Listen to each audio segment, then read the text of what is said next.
Hello guys, তোমরা সবাই কেমন আছো? আশা করছি ভালো আছো। আমরাও ভালো আছি। তো ভালো আছি বলাটা ভুল হবে, কারণ তোমাদের দিদিভাইয়েরও শরীর খারাপ আর দাদাভাইও খুবই অসুস্থ। যার জন্য দেখো তাড়াতাড়ি করে ঘরটার মুছে নিচ্ছে, ডাক্তারখানায় যাবে বলে। তো আজকে আমি ভয়েস কল দিচ্ছি। যাই হোক, দেখতে থাকো ভিডিওটা। ঘরটার মোছা হয়ে যাক, ডাক্তারখানায় যাবে। এইদিকে দেখো ঘরটার মোছা তো কমপ্লিট। আর এই যে মহারাজা এখন পড়তে বসেছে, সামনে এক্সাম। যাই হোক, ডিস্টার্ব করবো না, আমারও এক্সাম, আমিই বলছি আবার। পড়াশোনা করুকো। আর এদিকে দেখো দাদু আর মানুমা বসে আছে, ওনারাও খুব চিন্তিত, কারণ তোমাদের দাদাভাই আর দিদিভাইয়ের তো প্রচুর শরীর খারাপ, তাই। তো এই যে ডাক্তারখানায় চলে এসে, কিন্তু এসে দেখে পুরো চারিদিক বন্ধ, ডাক্তারখানাও বন্ধ। কি করবে ভেবে পাচ্ছিল না। এই যে পিসার তো খুবই অসুস্থ, চুপচাপ বসে আছে, উঠতে পারছে না, তাও কষ্ট করে এসছে। দেখা যাক কি হয়। তো দেখো আবার অন্য ডাক্তারখানায় আসতে হলো, কারণ ওই ডাক্তারখানাটা বন্ধ। তো ডাক্তারখানায় তো আসতেই হতো, কারণ খুবই অসুস্থ পিসা। তো এদিকে ডক্টর এখনও আসেননি, আর পিসাই বসে আছে, বসতে পারছে না, কি করবে দেখো। তো ফাইনালি বন্ধুরা ডক্টর দেখানো কমপ্লিট। এবার এদিকে আমাদের বালিটিকুড়ি সাহা মেডিকেল যে ওষুধের স্টোরটা আছে, ওখান থেকে ওষুধ স্টোর করছে। তো যাই হোক, এই যে রাস্তাঘাট পুরো, একে তো রোদ, তার মধ্যে ভিড়ভাড়টা। যাই হোক, ওষুধটা নেওয়া হোক। এই যে ওষুধ কিনে নিয়ে এসে ডক্টর দেখিয়ে এসে এবার কিছু খেয়ে ওষুধগুলো খাচ্ছে। আমি দেখে দেখে দিচ্ছি ওষুধগুলো, কোনটা খাবে কি খাবে না। তো আমাকে দেখো পুরো পাগলের অবস্থা, আমার মানা তো ভিডিও করেই যাচ্ছে। যাই হোক, ওষুধগুলো খাওয়া হয়ে যাক, তারপর আবার দেখা হচ্ছে। খেয়ে নিক ওষুধগুলো। বলছে তো খাবো না, কি বাজে ওষুধ, কিন্তু খেতে তো হবে, সুস্থ হতে হবে।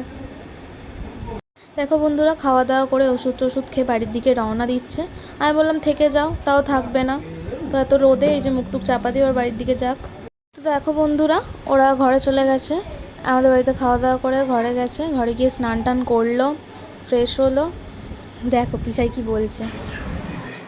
এই যে দেখো গাইস, আমি কথা বলতে পারছি না, আমার শরীরটা খুব খারাপ লাগছে। দেখো তোমাদের দিদিভাই আমার পেছনে আমাকে খুব যত্ন করছে, প্রচণ্ড যত্ন করছে। সেটা তোমাদের আমি বলে বোঝাতে পারবো না। আমাকে ভাত মাখিয়ে খাইয়ে দিচ্ছে, আমাকে সাবান মাখিয়ে চান করিয়ে দিচ্ছে। আজকে আমাকে এখন সাবান মাখিয়ে চান করে দিল। দেখো এত আমার পেছনে খাটছে, কারণ আমার শরীরটা খুবই খারাপ। আর দেখো ও অসুস্থর মধ্যেও কিন্তু করে যাচ্ছে। দেখো ওর অবস্থা দেখো, ও কিন্তু অসুস্থর মধ্যেই। গাইস তোমরা জানো, আমরা এই সবে ডাক্তার দেখিয়ে বাড়িতে ফিরলাম। গাইস খুব অবস্থা খারাপ আছে আমার, আমি কথা বলতে পারছি না, গা হাত পা থরথর করছে, বুক ফুক। দেখবে কারো জ্বর হয়েছে, ভালো করে সাবান মাখিয়ে চান করবে, সব জ্বর চলে যাবে। দেখো ও এসে চান টান করে ফ্রেশ হয়ে নিয়ে এবার একটু বসবে। ছেলেরা পড়তে গেছে, বড় ছেলে স্কুলে গেছে, ছোট ছেলে পড়তে গেছে। ছেলেরা এলেই তারপরে একসাথে খাওয়া দাওয়া হবে। তো আমি তো খেতে পারবো না, আমার অবস্থা খুব খারাপ। তো ভিডিওটা দেখতে থাকো। তো বন্ধুরা দেখো, এই যে আমার ভাইয়েরও জ্বর এসে গেছে, সবারই শরীর খারাপ হয়ে যাচ্ছে আস্তে আস্তে।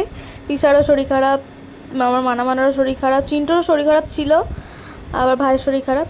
এই যে পিসা চাউমিন খাচ্ছে, কিছুই খেতে ভালো লাগছে না, তাও ওষুধ তো খেতে হবে, কিছু একটা খেয়ে। তো চাউমিনটা খাচ্ছে, খাক। এদিকে ভাইকে বলছে ওট, ওষুধ খা, তবে সুস্থ হবি। তো আজকের মতো ব্লগটা এইটুকুনি। টাটা। ভালো লাগলে লাইক কমেন্ট শেয়ার করে দিও, সাবস্ক্রাইব করতে কিন্তু ভুলো না। টাটা।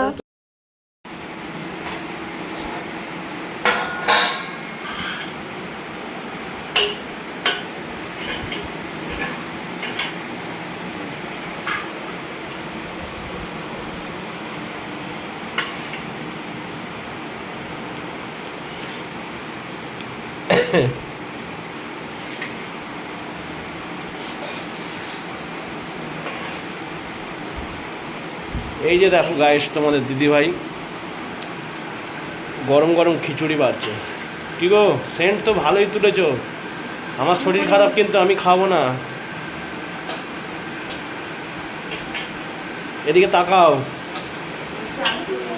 কি বলছো? হ্যাঁ, মা করেছে, সে তো আমি জানি মা করেছে, তুমি বাড়ছো সে তো বলছি। তো গাইস খিচুড়িটা আমার মা করেছে, আর তোমাদের দিদিভাই খাবারটা বাড়ছে।